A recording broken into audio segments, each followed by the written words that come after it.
Hola, me llamo Nicolás Márquez. Hoy es 24 de marzo.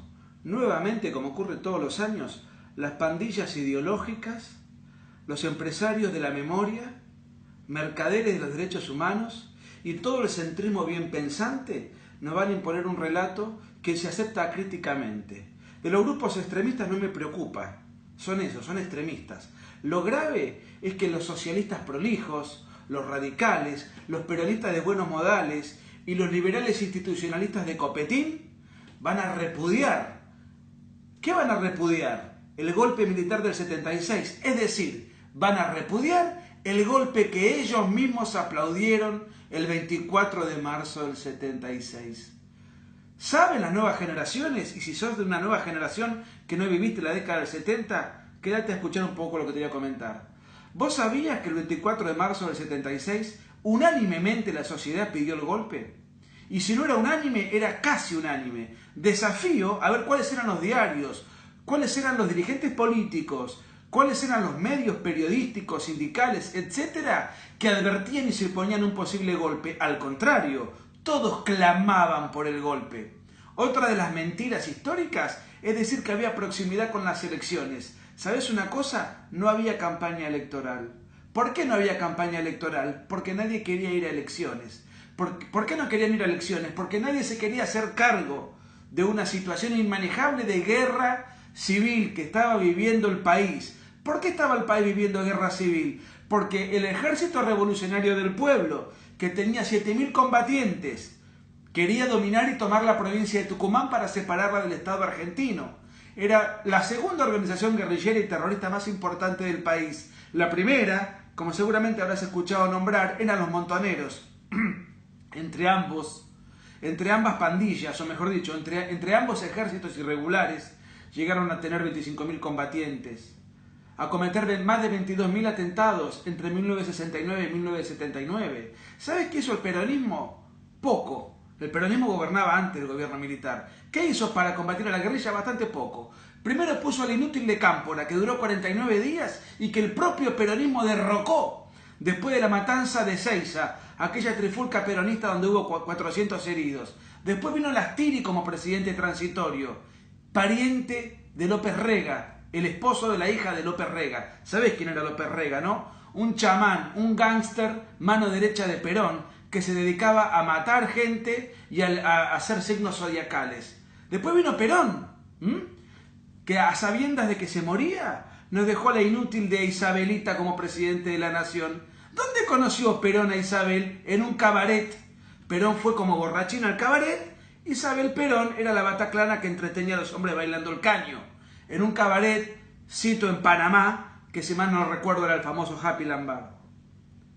Después vino Isabelita, dominada por López Rega, con el Rodrigazo, con la guerrilla metiendo bombas por todos lados, sin detenidos, sin ningún tipo de institucionalidad para combatir al terrorismo y a la subversión. No solamente había una guerra civil, había un desgobierno, había una situación de anarquía. Por eso todo el país entero pidió que venga Videla.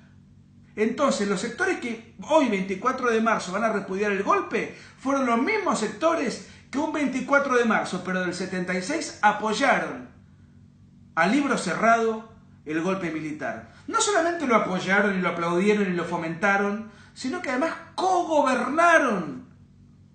¿Querés que te repase de memoria el listado de intendentes durante el gobierno de Videla, a los cuales cada intendente pertenecía a una fuerza política? Porque si hay algo que era ese gobierno, parecía ser un gobierno plural. Sino que lo expliquen los radicales, que gobernaron 310 intendentes durante la gestión de Videla.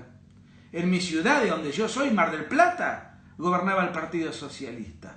Además, el socialismo tenía embajadas y tenía ministros y tenía una gran proximidad con el último gobierno de facto. Con el anteúltimo gobierno de facto. El último gobierno de facto, recordemos que fue Duhalde, cuando voltearon a De la Rúa. Los mismos que hoy repudian el golpe, que ayer aplaudieron. Seguimos con la lista de intendentes. El Partido Justicialista, que era el partido presuntamente derrocado, tenía 192 intendentes. En apoyo a las Fuerzas Armadas que vinieron a sacar a la papa del fuego a la inútil de Isabel, a López Rega que se había fugado al exterior, estaba prófugo de la justicia, y a toda esa pandilla vil, esa camarilla de inútiles que fomentaron ensangrentar el país. Y ¿sabes una cosa? Los militares cometieron muchos errores. No solo errores, horrores. Como por ejemplo, aplicar la metodología de hacer desaparecer al guerrillero. Pero ¿sabes quién inventó esa metodología? El peronismo en el año 75, con el Operativo Independencia. Primero crearon la AAA. Y una vez que crearon la AAA, como con la AAA no alcanzaba para combatir al terrorismo, el terrorismo que Perón había fomentado desde España, y que cuando le matan a Rucci, Perón se da cuenta de que esos crímenes no eran funcionales a su causa. Otros crímenes sí, por eso él aplaudía, pero otros crímenes que ya eran funcionales a su causa, Perón advierte que se le escapa la situación de las manos. Ahí eleva al máximo poder a López Rega. Después él se muere, le importó siempre un pito el país. Nos dejó la Bataclana y al brujo a que comanden el país, el brujo López Rega. Ahí vino la AAA en todo su esplendor. No pudieron combatir a la guerrilla. Crearon los decretos de aniquilamiento a principios del 75, que ordenaban aniquilar el accionar de los elementos subversivos. Y ahí llaman a las Fuerzas Armadas a que intervengan en el campo de operaciones. Perdón que me exalte, pero enferma que todos los 24 de marzo uno tenga que explicar lo que es obvio, lo que es historia documentada. A partir de ahí, a partir de esos famosos decretos, comenzó el fenómeno de los desaparecidos. Un triste fenómeno. A la guerrilla habría que haberla combatida de otra manera, con otra transparencia.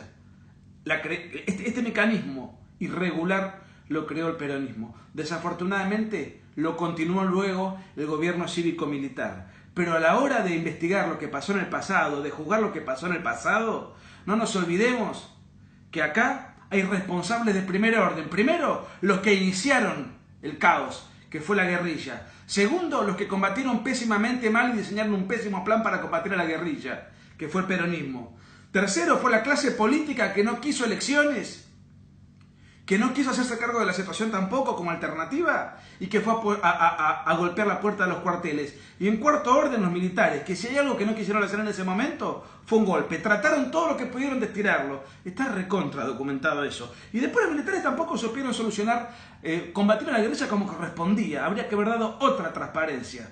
Pero si vamos a hablar del 24 de marzo, tratemos de hablar de la verdad histórica y no de una memoria hemipléjica impuesta en gran parte por las madres de los guerrilleros y terroristas, que luego se convirtieron en empresarios de la memoria y defendieron, en nombre de sus hijos revolucionarios, el latrocinio más grande de la historia argentina, que fue el robo sistemático y generalizado de bienes públicos y privados que se interpretó y se llevó adelante durante los felones años kirchneristas, años en donde las pandillas ideológicas dejaron de luchar por la revolución y se hicieron eco, parte y comparsa de la revolución estructural. Son todos millonarios los constructores y difusores del relato.